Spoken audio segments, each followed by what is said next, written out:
తెలంగాణలో కాంగ్రెస్ ప్రభుత్వం తీసుకొచ్చిన భూభారతి నూతన ఆర్ఓఆర్ చట్టం 2025 జనవరి 1వ తేదీ నుంచి అమల్లోకి రానుంది. ధరణి పోర్టల్ బాధ్యతలు చూస్తున్న టెరాసస్ గడువు డిసెంబర్ 31వ తేదీతో ముగిసిపోనుండగా ధరణి పోర్టల్ కు కాలం చెల్లిపోనుంది. దీంతో భూభారతి పోర్టల్ ను నేషనల్ ఇన్ఫర్మేటిక్స్ సెంటర్ పూర్తి స్థాయిలో నిర్వహించనుంది. ధరణి పోర్టల్ పూర్తి వివరాలను ఎన్ఐసికి టెరాసస్ బదిలీ చేయనుంది. ఇది పూర్తి కాగానే భూ రికార్డులపై ఫోరెన్సిక్ ఆడిటింగ్ నిర్వహించేందుకు రాష్ట్ర ప్రభుత్వం సిద్ధమవుతోంది.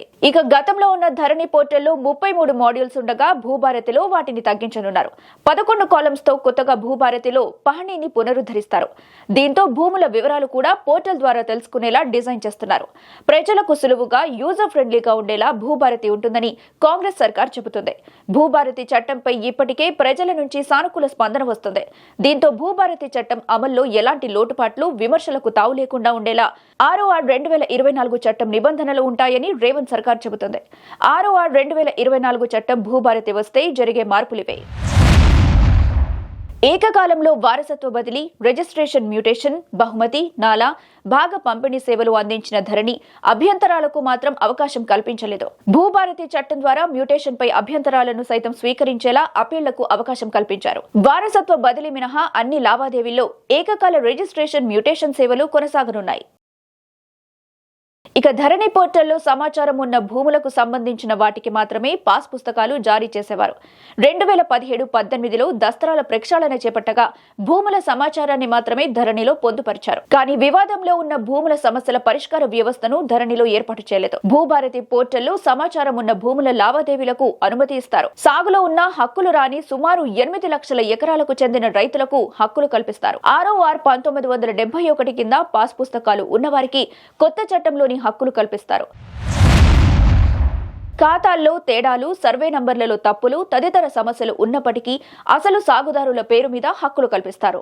ఇక ధరణి భూదస్త్రాల ప్రక్షాళన సమయంలో హక్కుల్లో వివాదాలుంటే ఆ భూములను పార్ట్ బి కింద పక్కన పెట్టేసేవారు. దీంతో ఆ సమస్యలు పరిష్కారానికి నోచుకోలేదు. భూభారతి పోర్టల్ ద్వారా ఇప్పటి వరకు సుమారు 18 లక్షల ఎకరాలు పార్ట్ బి కింద ఉన్నట్టు అంచనా వేశారు. హద్దుల సమస్యలు, సర్వే లోపాలు, చిన్న చిన్న వివాదాలు, మ్యూటేషన్ పై ఫిర్యాదులు వంటిపై అధికారులు విచారణ చేపట్టారు. దీనికోసం 3 రకాల పరిష్కార మార్గాలను కల్పించారు. సులభతరంగా ఉన్న సమస్యలను తహసీల్దార్ స్థాయిలో, మధ్యస్థంగా ఉన్న సమస్యలను ఆర్టీఓ స్థాయిలో, తీవ్ర స్థాయిలో ఉన్న సమస్యలను కలెక్టర్ స్థాయిలో పరిష్కరించేలా సెక్షన్లు ఏర్పాటు చేశారు. సుమారు 23 రకాల భూ యాజమాన్యాలకు సంబంధించి పరిష్కారాలు చూపుతారు. ఈ నేపథ్యంలో ఏమైనా అభ్యంతరాలు తలెత్తితే అప్పీలుకు అవకాశం ఉంటుంది. ధరణి పోర్టల్లో వారసత్వ బదిలీ ప్రక్రియలో కుటుంబ సభ్యుల ఉమ్మడి అంగీకార పత్రం, సభ్యుల హాజరు తప్పనిసరిగా చేసిన అధికారులకు నోటీసులు జారీ చేసే అధికారం మాత్రం కల్పించలేదు. దీంతో స్లాట్లు బుక్ చేసుకుంటే చాలు వారసత్వ బదిలీ పూర్తయ్యేది. ఈ క్రమంలో ఇతర కుటుంబ సభ్యుల నుంచి పెద్ద ఎత్తున అభ్యంతరాలు, ఫిర్యాదులు వచ్చేవి. పాత చట్టంలాగా కాకుండా కొత్త చట్టం భూభారతిలో వారసత్వ బదిలీపై కుటుంబ సభ్యులకు తహసీల్దార్ నోటీస్ జారీ చేశారు. విచారణ జరిపి మ్యూటేషన్ ఉత్తర్వు జారీ చేస్తారు. ఏదైనా అభ్యంతరాలుంటే అప్పీలుకు కూడా అవకాశం ఉంటుంది. రాష్ట్ర వ్యాప్తంగా పూర్తి స్థాయిలో విచారణ లేకపోవడంతో అసైన్డ్ లావుని భూములకు స్పష్టత ఉన్నదని భావించిన చోట మాత్రమే ధరణి పోర్టల్ ద్వారా పాస్ పుస్తకాలు జారీ చేశారు. రాష్ట్రంలో అసైన్డ్ లావుని తదితర భూములు దాదాపు 24 లక్షల ఎకరాలున్నట్టు రాష్ట్ర ప్రభుత్వం అంచనా వేసింది. గతంలో వీటికి పాస్ పుస్తకాలు జారీ చేయలేదని గుర్తించారు. దీంతో తాజాగా రైతులు దరఖాస్తు చేసుకోకుండా భూభారతి ద్వారా పట్టా పాస్ పుస్తకాలైతే జారీ చేస్తారు. అవసరమైతే విచారణ కూడా జరుపుతారు. ఇక్కడ ధరణి పోర్టల్లో ఉన్న రైతుల సమాచారం మాత్రమే మ్యూటేషన్ సంబంధిత హక్కుల విషయంలో అభ్యంతరాలుంటే కోర్టులను ఆశ్రయించడం తప్ప మరో పరిష్కారం లేదు.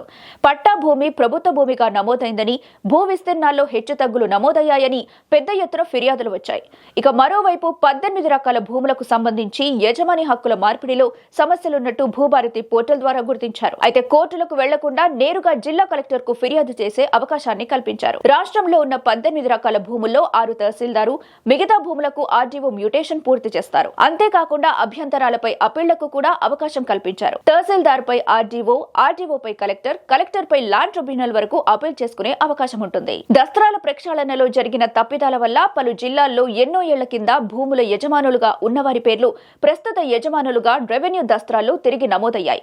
ధరణిలోని సమాచారమే ఫైనల్ కావడంతో అనేక న్యాయ వివాదాలు వచ్చాయి. దీంతో రాష్ట్ర ప్రభుత్వానికి పెద్ద ఎత్తున ఫిర్యాదులు వచ్చాయి. ఇలాంటి రిజిస్ట్రేషన్లు, మ్యూటేషన్లను భూభారతి చట్టం ద్వారా అడ్డుకోవచ్చు. ఒకరి చేతుల్లో భూములుండగా రికార్డుల్లో పాత యజమానుల పేర్లుంటే అడ్డుకోవచ్చు. మ్యూటేషన్ను రద్దు చేసే అధికారం ఆర్డీఓకు ఉంటుంది. అభ్యంతరాలుంటే కలెక్టర్కు కూడా ఫిర్యాదు చేసుకునే అవకాశం ఉంది. రిజిస్టర్డ్ దస్తావేజుల ద్వారా జరిగిన మ్యూటేషన్లలో తప్పులున్నా ఆర్డీఓకు అప్పీలు చేసుకునే అవకాశం ఉంటుంది. ఇక ధరణి లావాదేవీల్లో మినహా కొత్తగా పాస్ పుస్తకాలు జారీ చేసే అధికారులు ఏ స్థాయిలోనూ కల్పించలేదు. అయితే ఇతర చట్టాల ద్వారా హక్కుల జారీకి నిబంధనలు లేవు. చట్టంలో ఎలాంటి నిబంధనలు లేక పోర్టుల్లో సుమారు 2.45 లక్షల దరఖాస్తులు పేరుకుపోయాయి. భూభారతి విషయానికి వస్తే 38 ఈ రక్షిత కౌలుదారులకిచ్చే ధృవీకరణ పత్రం, ఇనాం భూములకు అధీకృత ధృవీకరణ పత్రం, ఎసైన్డ్ భూములను కొనుగోలు చేసిన వారికి జిల్లా కలెక్టర్ ఉత్తర్వుతో ఇచ్చే పాస్ పుస్తకాల భారీ అధికారాన్ని కొత్త చట్టం కల్పిస్తుంది. వేర్వేరు చట్టాల ద్వారా హక్కులు దాఖలు పడిన సమయంలో పూర్తి స్థాయిలో విచారణ చేపట్టి ఆర్డీఓ పాస్ పుస్తకాలను జారీ చేస్తారు.